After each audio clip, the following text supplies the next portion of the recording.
안녕하십니까.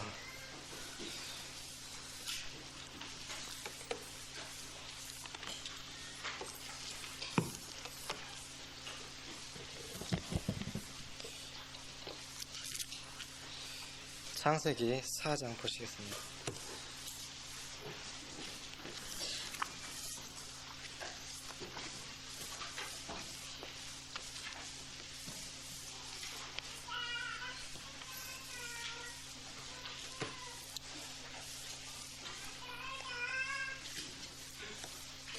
(1절부터) (9절까지) 읽겠습니다. 아담이 그 아내 하와와 동침하매 하와가 잉태하여 가인을 낳고 이르되 내가 여호와로 말미암아 득남하였다 하니라. 그가 또 가인의 아우 아벨을 낳았는데 아벨은 양치는 자이었고 가인은 농사하는 자이었더라. 세월이 지난 후에 가인은 땅의 소산으로 제물을 삼아 여호와께 드렸고 아벨은 자기도 양의 첫 새끼와 그 기름으로 드렸더니 여호와께서 아벨과 그 제물은 연락하셨으나 가인과 그 제물은 연락하지 아니하신지라. 가인이 심히 분하여 안색이 변하니 여호와께서 가인에게 이르시되 네가 분하여 함은 어찌미며 안색이 변함은 어찌미뇨. 네가 선을 행하면 어찌 낯을 들지 못하겠느냐. 선을 행치 아니하면 죄가 문 앞에 엎드리느니라. 죄의 소원은 내게 있으나 너는 죄를 다스릴지니라. 가인이 그 아우 아벨에게 고하니라. 그 후 그들이 들에 있을 때 가인이 그 아우 아벨을 쳐 죽이니라. 여호와께서 가인에게 이르시되 네 아우 아벨이 어디 있느냐. 그가 가로되 내가 알지 못하나이다. 내가 내 아우를 지키는 자니이까. 청년의 시간에 한번 공부를 했지만 한번 청년들은 더 들으시길 바랍니다. 여기서 두 예배자를 보게 됩니다. 아담이 하와 동침함에 그가 첫 번째 낳은 그 가인의 이름의 뜻은 얻었다라는 그런 뜻을 갖고 있습니다. 첫 사람들을 통해서 태어난 그 아기는 자기들에게 참 새로운 그러한 예기치 못했던 것이었고 참 그들에게 있어서는 굉장한 그 축복이었을 겁니다. 그런데 둘째 아이를 낳고서는 아벨이라 이름을 줬는데 이는 덧없음, 부질없음 이런 뜻을 갖고 있습니다. 결국 인생이 죄 중에 살아가는 것이 아무 부질 없이 덧없이 살아가는 것을 그 이름으로 지어놨지요. 이 이름은 곧 그 부모의 신앙을 대변한다는 생각이 듭니다. 그리고 이 이름대로 그는 또 그렇게 살아가는 그런 모습을 보면서 이 이름은 참 중요하다는 생각이 듭니다. 그런데 여기서 두 예배자를 보게 되는데 하나님께서 이 아담에게 창세기 3장 15절에서 죄를 속하기 위하여 피 없이는 하나님께 나올 수 없음을 말씀해 주셨습니다. 그래서 언젠가 여자의 후손이 와서 인류를 구원하실 것을 말씀해 주시고 그들에게 가죽옷을 지어 입히셨을 때 한 동물이 이 가죽이 벗겨짐으로 피 흘려줌으로 그 사람의 수치와 부끄러움과 모든 죄를 가리워지고 온전히 보존해 두었던 것처럼 하나님께 나가는 것이 이제 하나님을 만나는 그 과정이 피가 아니면 안 되는 그것을 하나님께서 아담에게 말씀해 주셨습니다. 아담은 그것을 기억을 했고 그 약속을 믿었습니다. 그래서 아담은 그 아들들에게 이것을 이야기했을 겁니다.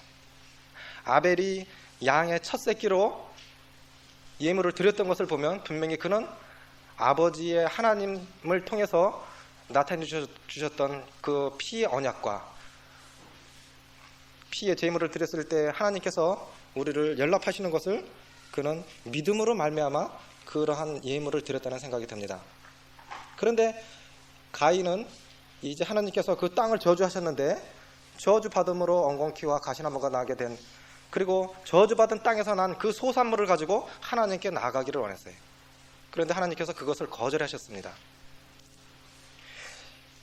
여기서 이것들은 장래일의 그림자예요. 저희에게 당한 일이 우리에게 교훈이 되고 모형으로서 그림자로서 교훈으로서 여기서 이 가인의 길을 우리에게 보여주고 계시는데 첫째로 이 가인은 이 아벨이 드린 제사를 통해서 아벨의 제사는 하나님께서 받으시고 자기의 제사는 받지 아니하심을 통해서 시기하고 질투하게 됩니다. 그리고 자기 동생 아벨을 증오하게 됩니다. 그것은 더 자기 동생을 쳐 죽이는 데까지 이르게 됩니다. 그런데 그 근본 원인이 6절에 보면 여호와께서 가인에게 이르시되 네가 분하여 함은 어찌미며 안색이 변함은 어찌미며 7절에 네가 선을 행하면 그랬는데 이 선을 그 70인역에 보면은 네가 정확한 예물을 바쳤다면 그렇게 나와 있습니다. 그럼 네가 선을 행하였다면 어찌 얼굴이 그렇게 변하고 왜 동생을 증오하게 되고 질투하게 되고 그렇게 안색이 변했느냐 이러는 거지요. 정확한 예물을 드리지 못함으로 말미암은 결과는 곧 자기 동생 아벨을 쳐 죽이는 데까지 이르게 됩니다. 내가 약속에 따라서 정확한 삶을 살아드리지 못함으로 말미암아 나의 아벨인 나의 성도들을 영적으로 상해를 입히고 어려움을 주고 곤란에 빠지는 경우가 흔히 있을 겁니다. 여기서 정말 교훈을 받기로 원하는 것은 이제 그렇게 동생을 쳐 죽인 최초의 살인자에게 하나님께서 찾아와 주셔서 네 아우 아벨이 어디 있느냐라고 물으시는 겁니다. 창세기 3장에서는 사람이 하나님께 범죄하고 4장에서는 사람이 사람에게 죄를 짓게 됩니다. 그 최초의 살인자에게 하나님께서 찾아와 주셔서 네 아우 아벨이 어디 있느냐. 그때 가인의 대답은 내가 알지 못하나이다. 내가 그를 지키는 자니까. 어떤 면에서 이 말 속에는 약간의 진실은 들어있다는 거지요. 거짓말 속에도 약간의 진실은 있습니다. 어떤 면에서 우리 각자가 영접하는 자, 곧 그 이름을 믿는 자마다 아비가 신 포도를 먹음으로 아들이 이가 신 것이 아니기 때문에 우리 각자가 예수 그리스도를 구주로 영접해서 그렇게 살아가고 각자의 신앙을 하나님께서 마지막 날에 검토하실 겁니다. 그러나 어떤 면에 있어서 우리는 아벨을 지키는 자라는 겁니다. 이스라엘 백성들을 주님께서 12지파로 나누시고 한 사람이 가정에 속하고 한 가정이 그 작은 이 소규모의 그 족속으로 속하고 그 소규모들이 모여갖고 한 지파를 형성하게 됩니다. 그래서 12깃발 아래 이스라엘의 12깃발 아래 각 지파가 모이게 되지요. 계시록에 나오는 그 7교회를 부르실 때 한 사람 한 성도를 부르신 것이 아니라 교회별로 이 에베소, 서머나, 갈라, 사대 이렇게 7교회 쭉 나오는 그 교회를 부르실 때 교회별로 성도들을 전체적으로 이렇게 부르시는 것을 볼 때 우리도 대명동 교회로 부르실 거라는 생각이 듭니다. 우리가 속하여 있는 이 연대적인 책임을 갖고 우리에게 물으시는데 주님께서는 내 아우 아벨을 지킬 것을 말씀해 주셨다는 거지. 그러면 구체적으로 내 아우 아벨은 누구이겠습니까? 마태복음 12장 보겠습니다.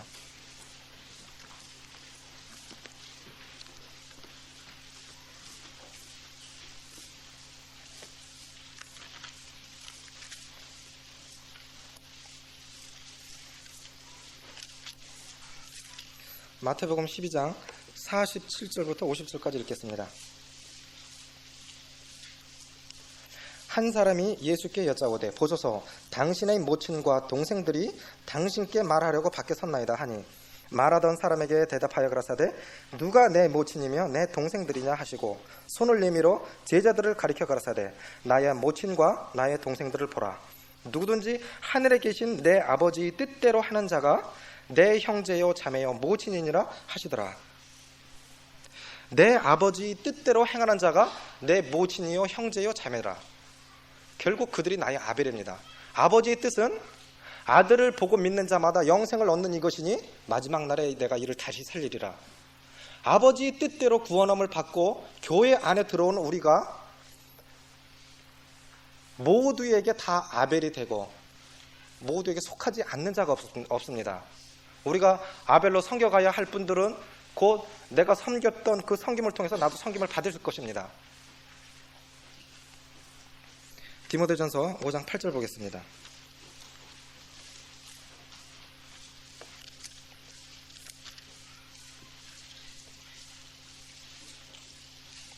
신약 340페이지입니다.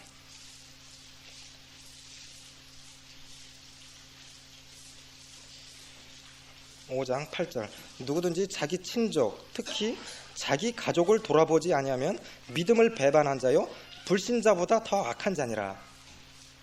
자기 친족 특히 자기 가족을 돌아보지 아니한 자는 믿음을 배반한 자요 믿지 아니하는 불신자보다 더 악한 자니라.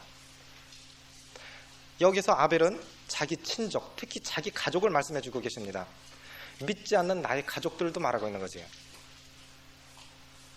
그리고 누가복음 10장 보겠습니다.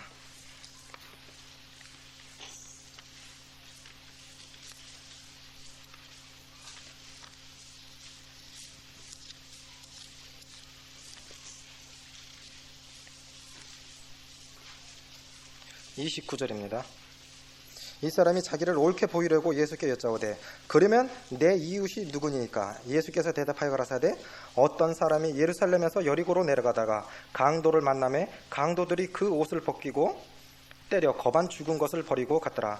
마침 한 제사장이 그 길로 내려가다가 그를 보고 피하여 지나가고 또 이와 같이 한 레위인도 그곳에 이르러 그를 보고 피하여 지나가되 어떤 사마리아인은 여행하는 중 거기 이르러 그를 보고 불쌍히 여겨 가까이 가서 기름과 포도주를 그 상처에 붓고 싸매고 자기 짐승에 태워 주막으로 데리고 가서 돌보아주고 이튿날에 데나리온 2를 내어 주막 주인에게 주며 가로되 이 사람을 돌보아주라. 부비가 더 들면 내가 돌아올 때에 갚으리라 하였으니.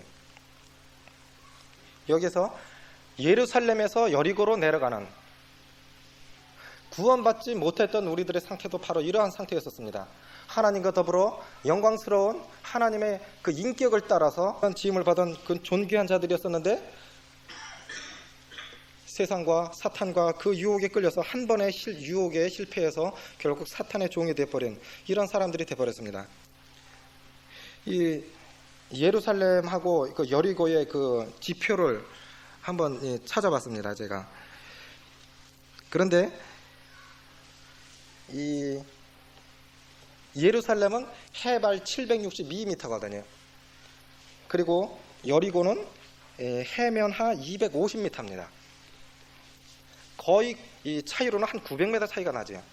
예루살렘은 760m 이 바다보다 그만큼 높고 여리고는 바다 밑으로 약 250m 정도가 낮은 거예요.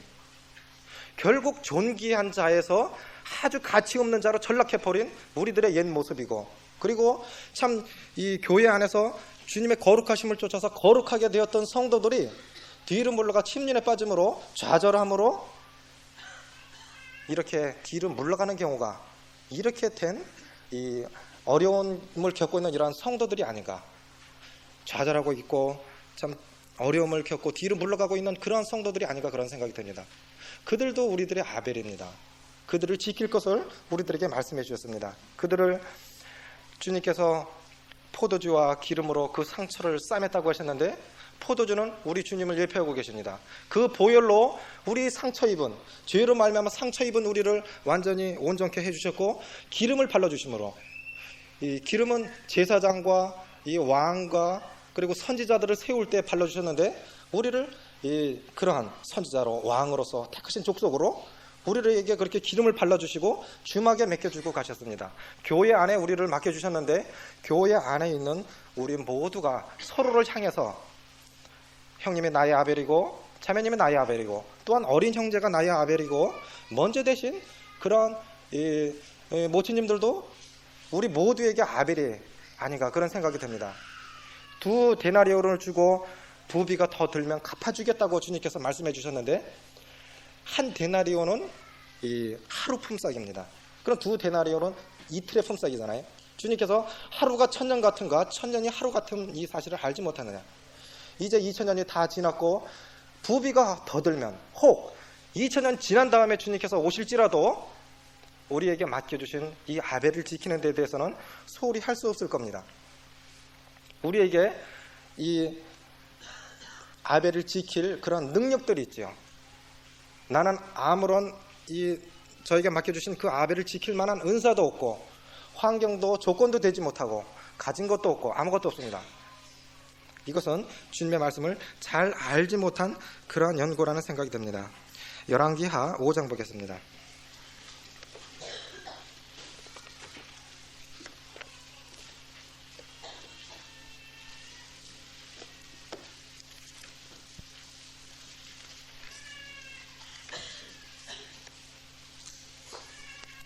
구약 568페이지입니다.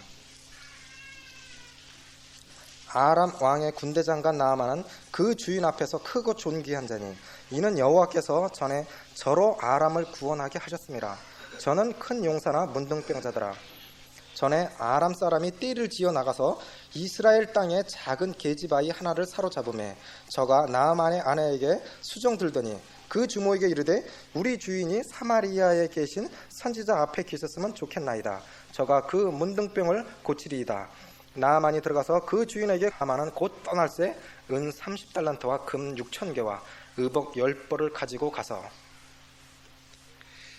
이 아람 나라가 이스라엘을 침략해서 많은 이 사람들을 이 볼모로 노예로 끌고 갔습니다. 그 중에 한 계집아이가 있었어요. 그 계집아이는 나아만의 부인의 노예로서 그 나아만의 그 부인을 섬기면서 나라 이런 슬픔을 안고 하나님의 백성이 범죄함으로 말미암아 남의 나라의 종이 돼서 그렇게 섬겨가고 있을 때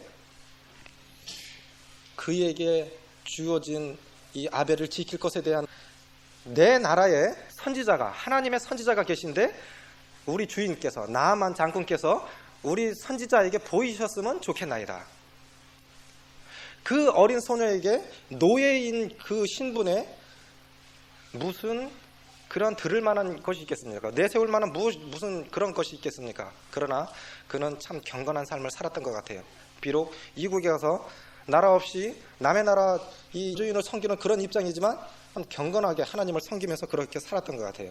그의 간증이 계집아이의 말이 이러이러하더이다. 그 말을 아내에게 전했고 아내는 자기 남편에게 전했고 나아만은 왕 앞에 가서 그 연고를 쭉 얘기를 했습니다. 그래서 즉시로 왕은 나아만 장군을 이스라엘로 보내게 됩니다.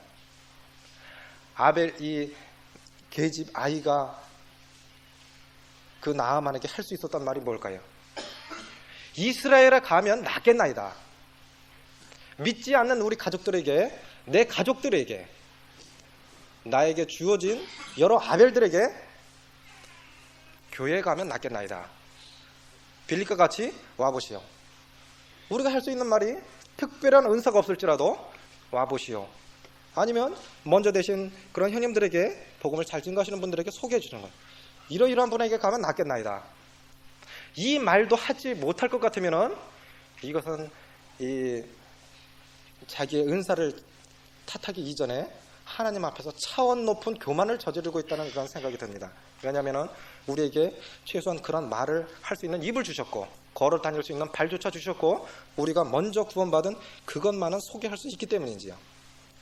열왕기하 7장 보겠습니다.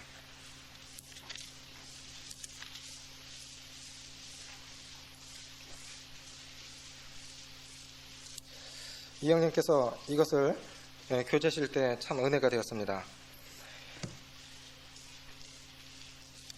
그 엘리사 시대에 사마리아 왕 그 여호람 시대에 아람 왕국이 이제 진을 치고 포위하고 너무 오랫동안 이 포위를 풀지 않아 줬기 때문에 아사 직전에 있었어요. 모두 다 굶어 죽게 되었고 얼마나 그 흉년이 심각했었던지 자기 아이를 잡아먹고 이웃 여인과 더불어서 자기 아이를 잡아먹고 내일은 네 아이를 내놓으라.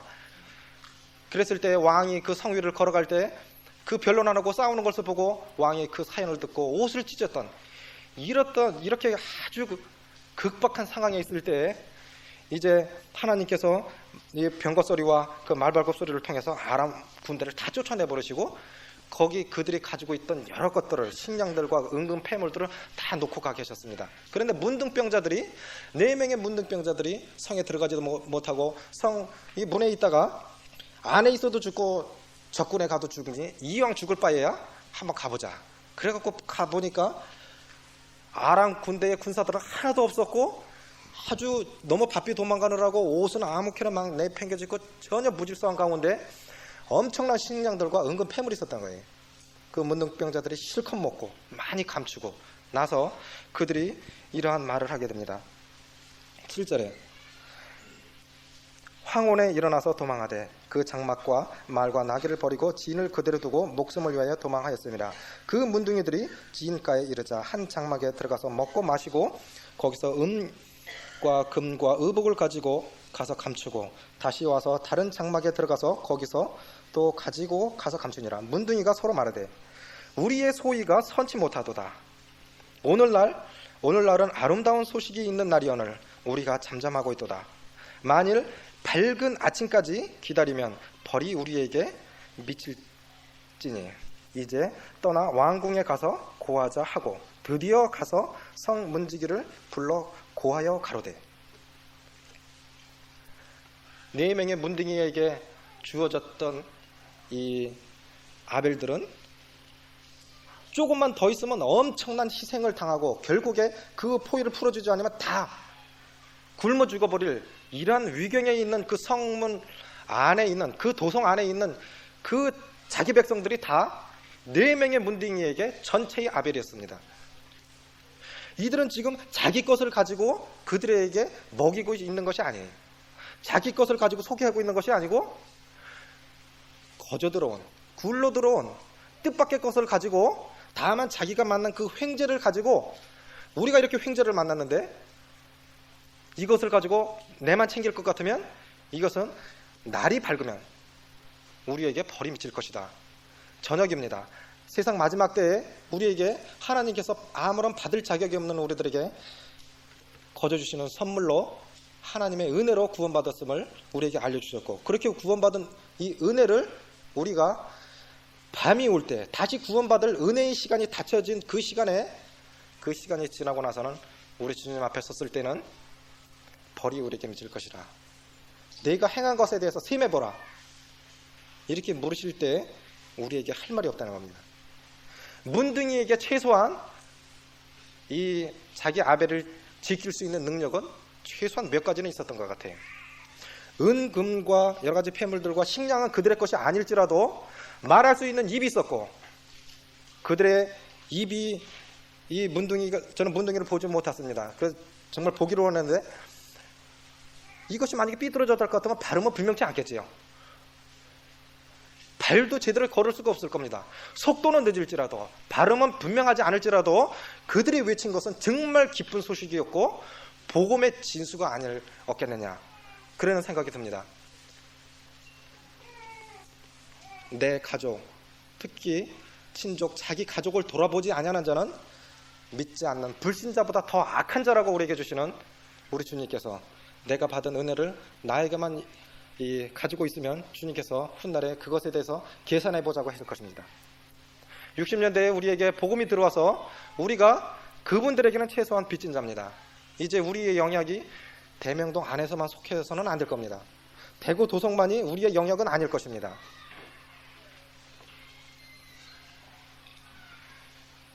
마태복음 28장 보겠습니다.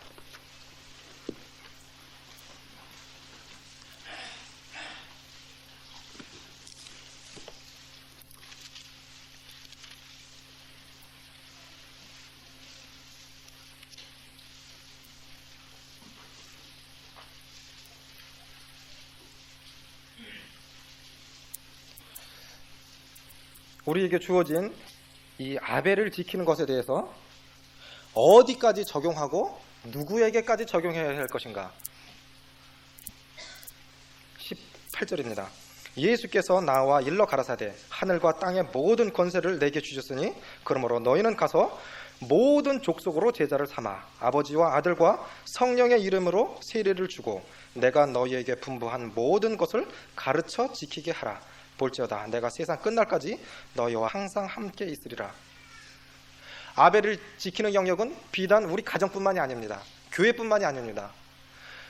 땅 끝까지 이르러 그의 대상은 어디까지냐면 모든 족속으로. 그럴 것 같으면 우리의 한계는 이 지구가 아닐까요? 최소한 나의 가장 근접한 사람부터 우리는 시작해야 할 것입니다. 어디서부터 시작을 해야 될까요? 마가복음 5장 보겠습니다.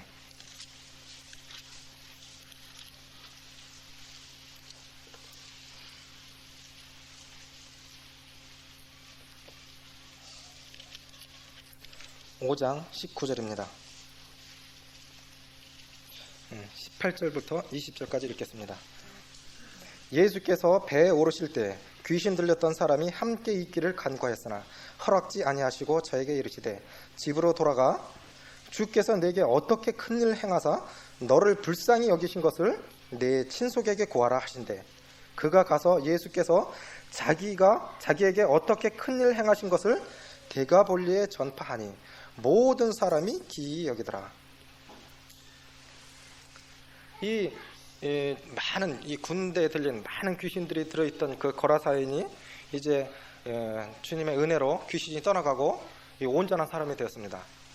이제 하나님과 예수님과 함께 있기를 원했는데 예수님께서 그것을 거절하셨어요. 주님께서 그를 거절하신 것은 너는 나와 함께 다니지 말고 주께서 내게 어떻게 큰 은혜를 베푸사 너를 불쌍히 여기신 것을 내 친속에게 고하라. 그럴 것 같으면 내 아벨을 지키는 것은 내 친속에게서부터 시작이 되어질 겁니다. 신앙은 내가 서고 가정이 서고 교회가 서고 민족이 서야 된다는 생각이 듭니다. 서양 격언에 사랑은 가정으로부터 시작이 되어진다라는 말이 있는데 정말로 우리 가정으로부터 믿지 않는 나의 가족들로부터 아벨을 지키는 것은 시작이 되어져야 할 겁니다. 믿지 않는 이 부모의 그 장래 행렬을 따라서 그 운구를 따라가며 우는 그 어느 성도들을 보았습니다. 내일 내가 그 장본인이 되지 않을지 어떠한 보장이 있겠습니까?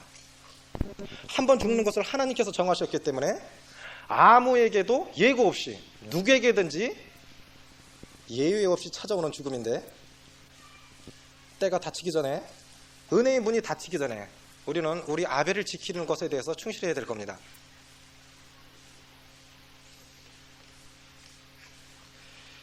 내가 내 아우 아벨을 지키지 못하면은 내 아우를 살해할 수 있기 때문에 그 이유 때문이라도 우리는 우리 아우 아벨을 지켜야 할 겁니다. 여기서 이 가인이 자기 아우 아벨에 대해서 자기가 정확한 예물을 드렸다고 할 것 같으면 그는 자기 동생을 죽이지 않았을 겁니다. 내가 장자라는 이유로 그 장자라는 이유 때문에 자기 동생을 죽일 권리는 없다는 거예요. 내가 먼저 나는 구원받았기 때문에 구원받지 못한 사람의 강팍함을 인해서 죽어버려라. 지옥 가라. 이거야말로 정말 차원 높은 교만이 아니라는 생각이 듭니다. 작은 형님이 구원받기 전에 너무나 강팍하고 너무나 많이 힘써 거절했기 때문에 제가 작은 형님께 참 못할 말을 했어요. 차라리 죽어버리는 게 안 낫겠느냐. 그러면은 천국에 가니까 성도들이 받는 상급의 차이가 있는 것을 비교해 보니까 지옥도 이거는 정확한 건 아니니까 제 생각에는 조금 덜 뜨거운 뜨거운 지옥이 있겠지 않나. 형님 빨리 죽으면 조금 덜 뜨거운 지옥이 가지 않겠나. 좀 덜 끄스릴 것이 아니냐 이런 생각을 했는데 정말 지나고 나서 죄송한 마음이 들고 내 가족들에게 그러한 말을 할 것 같으면 이거야말로 정말 차원 높은 교만이 아니겠느냐 그러한 생각이 듭니다. 오직 우리에게 충실히 섬길 의무만 남아있는 것을 생각해 보면 우리는 그렇게 하면 안 될 겁니다. 이 마태복음 27장 보겠습니다.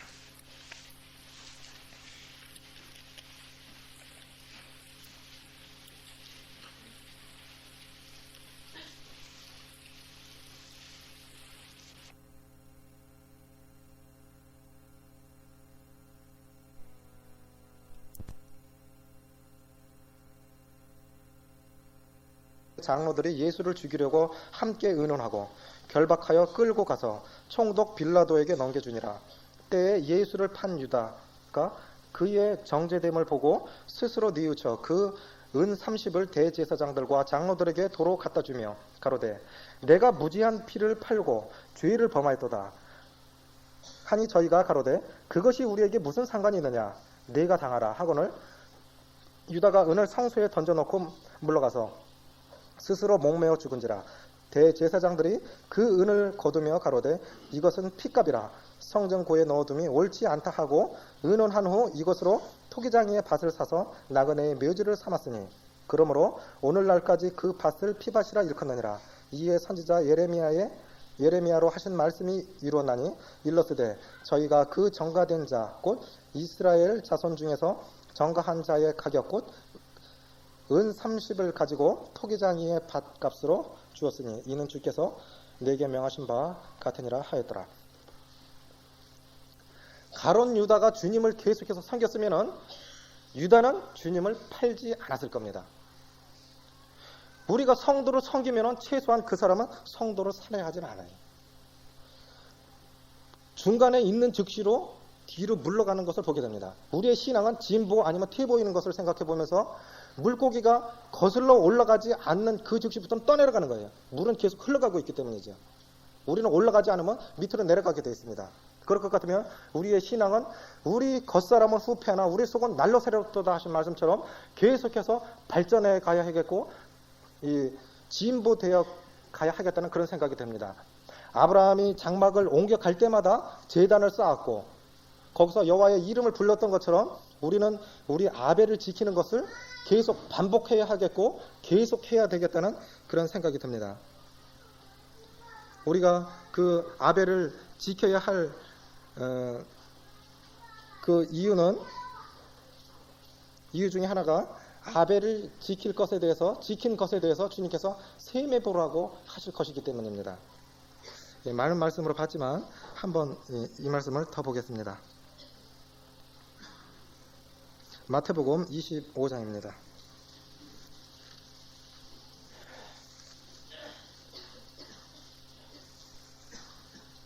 25장 34절입니다.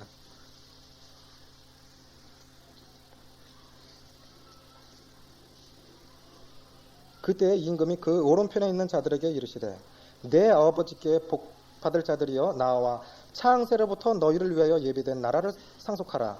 내가 줄일 때에 너희가 먹을 것을 주었고 목마를 때에 마시게 하였고 나그네 되었을 때에 영접하였고 벗었을 때에 옷을 입혔고 병들었을 때에 돌아보았고 옥에 갇혔을 때에 와서 보았느니라.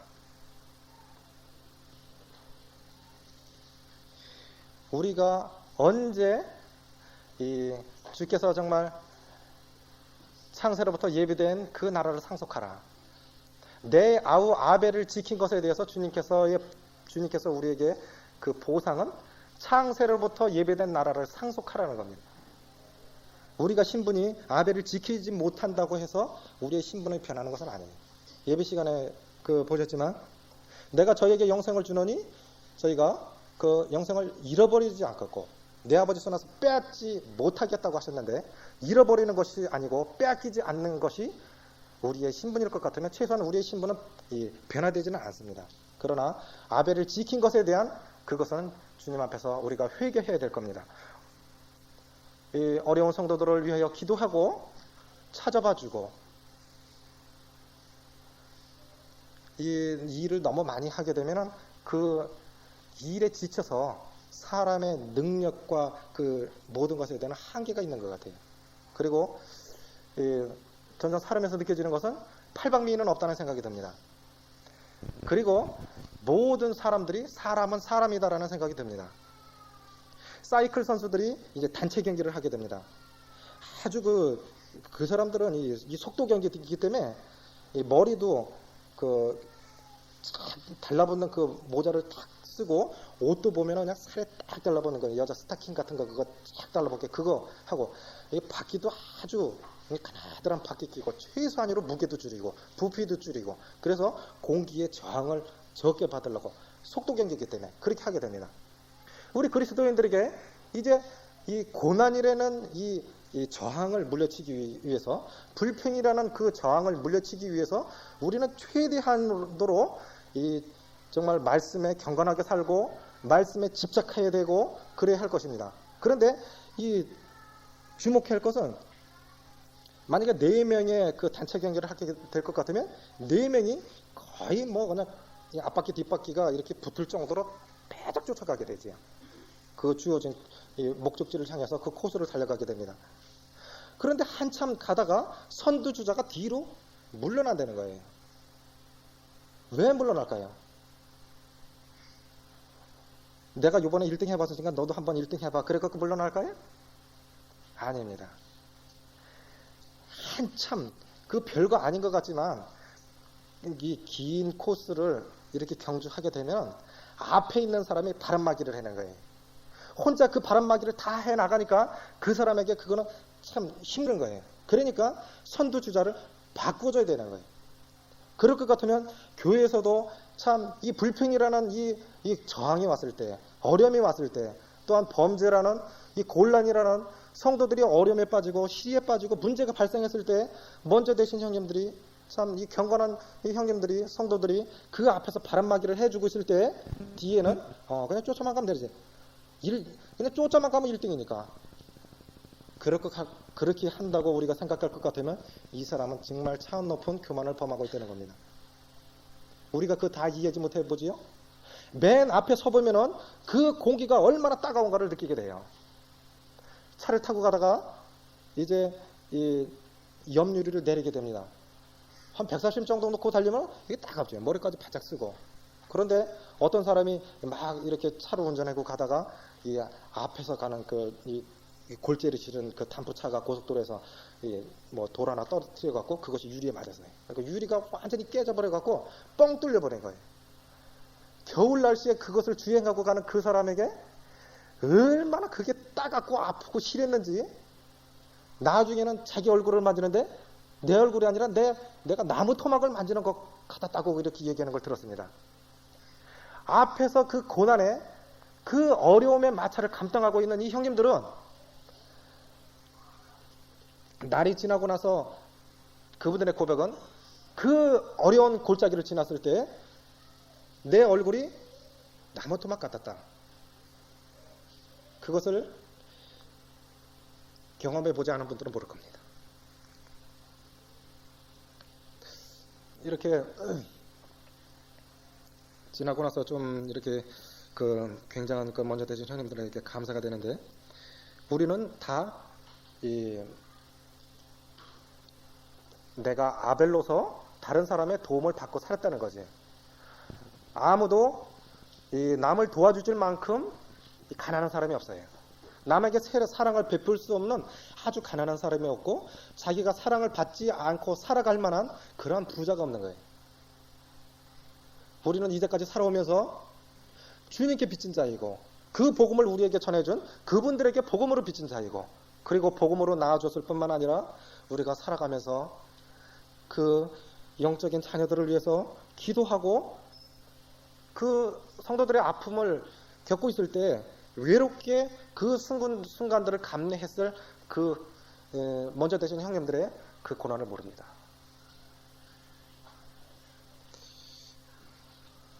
창세기 보겠습니다.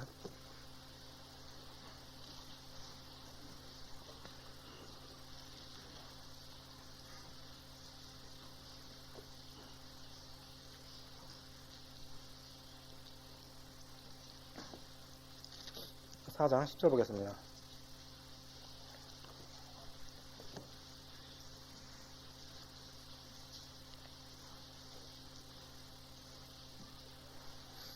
가라사대 네가 무엇을 하였느냐 네 아우의 핏소리가 땅에서부터 내게 호소하느니라.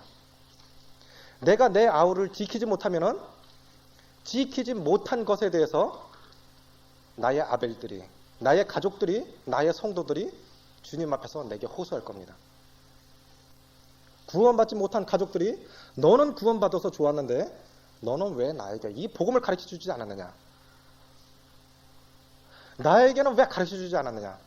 이것은 최소한 우리들의 책임이지요. 사람을 굳이 칼로 죽게 할 필요가 있을까요? 아까 그 열왕기하 그 7장에서 보셨지만 성 안에는 지금 굶주려 갖고 자기 태에서 난 자식을 삶아 먹는 그러한 공경에 있는 그러한 위기에서 굳이 4명의 문둥이가 칼을 들고 들어가서 그 성 안에 있는 사람들을 죽여야 할 필요가 있을까요? 만약에 죽인다고 할 것 같으면 그냥 놔둬버리면 죽는 거예요. 내 가족들에게 우리 민족에게 우리에게 주어진 각 사람의 환경 속에서 복음을 전해주지 않으면 소개해주지 않으면 그들은 그대로 스스로 자동적으로 멸망하는 거예요. 이러한 이 부담스러운, 그리고 참 조심스럽게 이 말씀을 대보면서 우리의 책임이 얼마나 막중한가. 문둥이같이 정상적인 사람들에게 버림을 받고 우리의 모습을 볼 때 참 스스로 생각하기도, 나는 왜 이 모양 요꼬라지인가, 왜 발전되지 못하고 나는 변화되지 못하는가.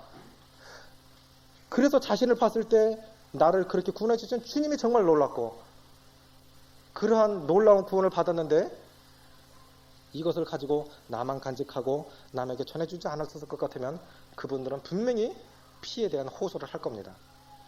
사도 바울이 나는 모든 사람들의 피에 대해서 담대하다, 이런 말을 했는데, 저는 죽을 때까지 그런 말은 하지 못할 것 같아요. 그러나 최소한 제가 제 아벨들에 대해서는 책임을 지기를 원합니다. 제가 정말 마음 아픈 것은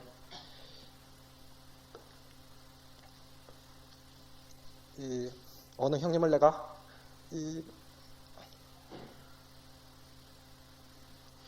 그 지키지 못한 것에 대해서 참 마음이 아프고, 그러나 시간은 지나갔기 때문에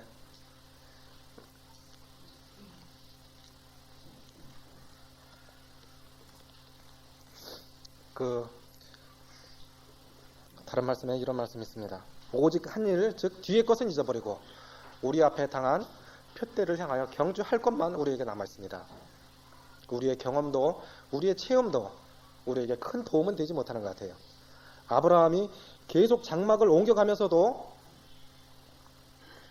제사를 드리고 여호와의 이름을 불렀지만, 아브라함은 계속해서 하나님을 향해서 예배를 반복했고 계속했지만 애굽으로 내려갔다가 다시 그랄로 내려가는 것을 보면서 사람의 신앙의 연륜도 체험도 자기 첫사람에게 물려받은 본성 앞에서는 어쩔 수 없는 것이 아니냐. 우리는 그렇기 때문에 주님을 필요로 하는 사람들이 아닌가, 이런 생각이 듭니다. 어느 자매님 댁에 일이 있어서 한 2번 들렸습니다. 그 자매님은 어머니가 과부이고 자기가 1년 전에 자기 남편과 함께 자기 몇 살 안 된 아이를 교통사고로 잃었고, 이 두 과부가 함께 살아가고 있고, 동네 사람들에게 예수 믿는 집이기 때문에 저렇구나, 시골에는 모두 다 얽히고 설켜서 한 친척처럼 지내는 사람들에게 그런 말을 들어가면서 살아가기는 참 쉽지 않은 거예요. 돌도 안 지난 2 아들을 데리고 살아가는 그 젊은 자매님은 세상 살기가 참 그렇게 쉽지는 않을 겁니다. 제가 가서 그 자매님을 참 다른 용도 때문에 가지만 위로해 주고 싶어요. 그런데 이렇게 이제 그 가족들의 그 안부를 여쭈면은 뭐 다 평안하시다, 이렇게 말씀을 하십니다. 그래서 오빠들에 대해서, 또 남동생에 대해서 이렇게 물어봅니다. 오빠도 잘 계시고 동생도 잘 있다. 그러나 이제 막내에 대해서 이렇게 물어보면은 우리가 신앙을 하면서 살아야 되지 않겠느냐, 그런 말을 해요. 그리고 제가 정말로 마음으로 위로를 해주고 싶었는데, 그 자매님이 하신 말씀 뭐냐면은, 우리가 주님을 의지할 것밖에 더 있습니까? 그것은 그분에게 정말 사실이었어요. 그분은 남편이 계시지 않기 때문이죠. 그리고 그것은 그분에게 정말 그분의 중심의 태도였어요. 제가 그분을 위로해주고 싶었는데 그분이 오히려 저를 위로해줬어요. 고아와 가부의 아버지가 되시고, 정말 어떤 면에서 그분들이 참 주님 앞에 성실한 삶을 살아가시는 분이 아닌가, 그런 생각이 듭니다. 제가 볼 때 굉장히 힘들고 어려울 텐데 주님을 의지하고 살아가야 되지 않겠어요? 이렇게 말씀하실 때 우리의 신앙도 그런 것 같아요. 가인과 같이 하지 말라. 어그러진 길로 갔고 나중에 그것은 발람의 불의의 싹스를 사랑하여 발람의 어그러진 길로 갔고 고라와 다단과 같이 당을 지어서 편당을 지어서 어려움을 겪게 하는 그러한 길로 가게 되는데 가인과 같이 하지 말라는 거지. 정말로 이 가인의 한 말은 뭐냐면은 내가 내 아우 아벨을 지키는 자니까 어떤 면에서 그것은 이 사실이지요. 경우입니다. 내가 어떻게 또한 먼저 되신 형님들이 어떻게 모든 성도들을 일일이 찾아다니면서 24시간을 지켜주시겠어요? 기도로 어떻게 그분들 모두를 다 쫓아다니시겠어요? 나도 나의 삶을 살아야 되지 않겠습니까? 그러나 내가 내 아우 아벨을 지키는 자니까 이것은 태도가 아니라는 거죠. 우리의 신앙은 사실이기에 앞서서 경우이기에 앞서서 나의 태도가 아닐까요?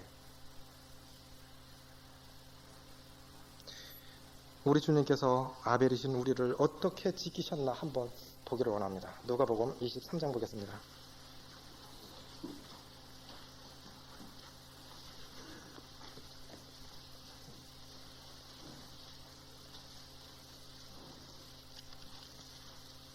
누가복음 23장 35절입니다.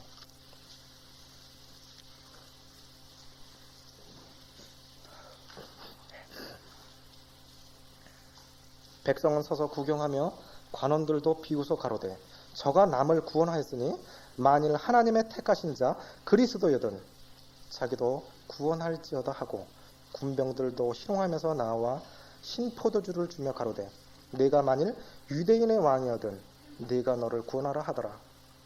그의 위에 이는 유대인의 왕이라 쓴 패가 있더라.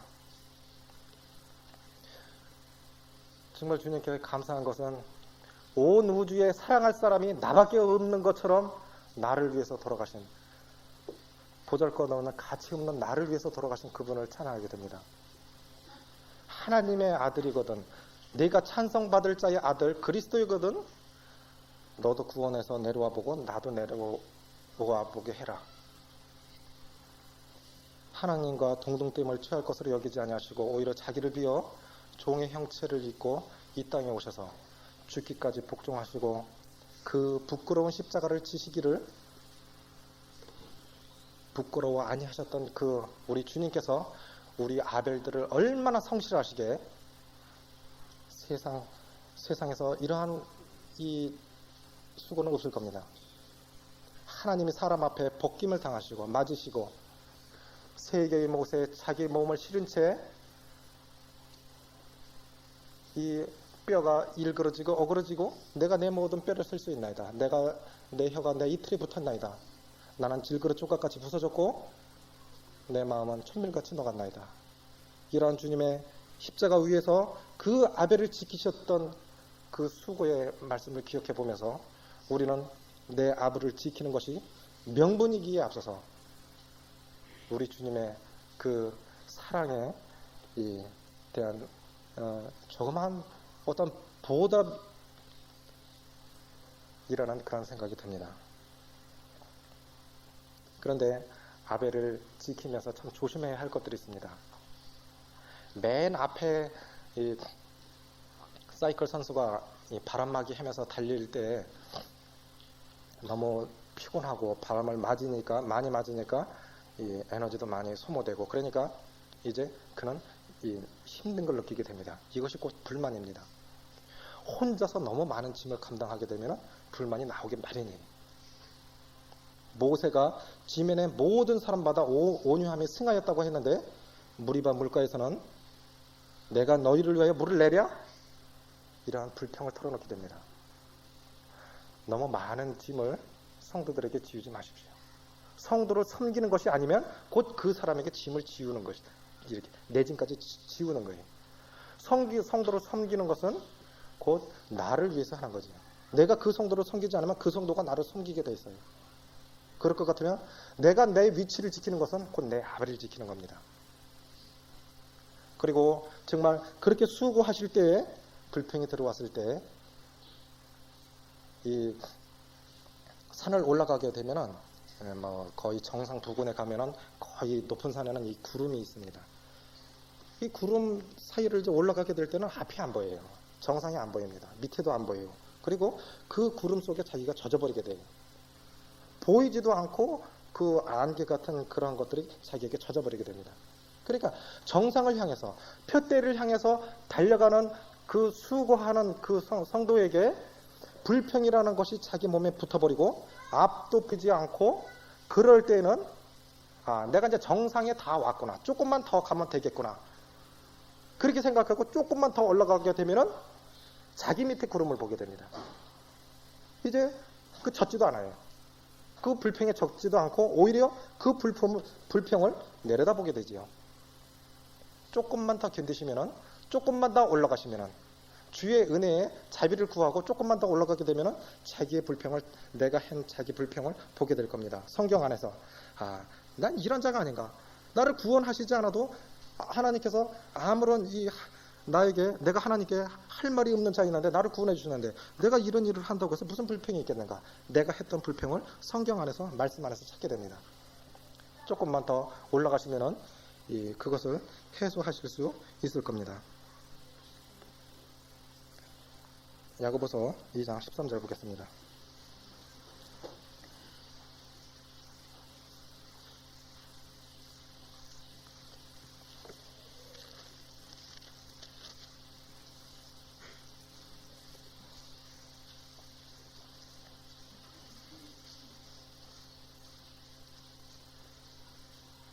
신약 373페이지입니다.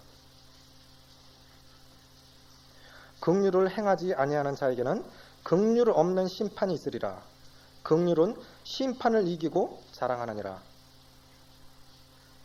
긍휼 없는 자에게, 아벨을 지키지 않은 그 무정한 자에게 하나님께서 우리에게 무정함으로, 냉대함으로 우리를 대접하실 겁니다. 영원히 우리를 그렇게 하실 것은 아니지만 우리가 주님 앞에서 이것을 당할 겁니다. 내가 내 아벨을 지키지 않으면 나는 내 아벨을 죽일 수밖에, 영적으로 상해를 입힐 수밖에 없는 나인 것을 생각해 보면 나는 나 자신을 위해서라도, 하나님 앞에서의 나를 위해서라도 내 아벨을 지켜야겠구나 하는 생각이 듭니다. 모두 다가 주님의 그 거룩한 나라에 들어갔을 때 정말 아벨들을 지키기에 수고하셨습니다. 형님들의 수고가 대명동 교회를 이렇게 놀랍게 하셨거든요. 주님 앞에 섰을 때 대명동 교회 이름으로 설 겁니다. 우리 각자에게 속해서 거라사인에게, 네 가족에게 돌아가서, 네 친속에게 돌아가서 주께서 내게 얼마나 큰 은혜를 베푸셔서 불쌍히 여기셨던 것을 내 친속에게 구하라고 하신 것처럼 내 환경에게로 돌아가십시오. 그것은 나의 아벨입니다. 내 조건 속으로 들어가시고, 내 주어진 직장으로 돌아가시고, 내 교회 안에서 나의 위치로 돌아가셔서 내 아벨을 지키시기에 수고하시기를 바랍니다. 결론적으로 나는 그의 피에 대해서 깨끗한가라는 이러한 질문들을 드리면서, 또 저 자신이 이 말씀을 교훈받으면서 마지막 날에 아벨들을 지킨 것에 대한 수고를, 고난은 항상 좋은 것으로밖에 기억이 안 납니다.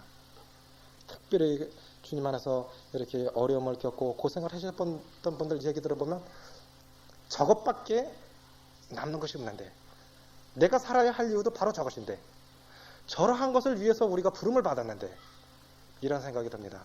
지난 한 달에 모든 어려움들, 참 힘들었던, 달 없는 밤에 그 어두운 밤을 걸어갔던, 그러나 하나님이 우리를 떠나신 것이 아니고 정말 그러한 어려운 조건 속에 우리를 두셨지만 우리를 도우시고 함께 해주셨던 그 하나님과 동행한 것만이, 그 아벨을 지킨 것만이 우리 주님 앞에 나타날 것입니다. 경고하며 흔들리지 말며 주님 앞에 참 신실한 삶을 살아가셔서 주님 앞에 서실 때 아벨을 지킨 것에 대한 수고를, 창세로부터 예비한 나라를 상속하시기에 충분하신 그런 성도님들로 되시기를 기도합니다. 감사합니다.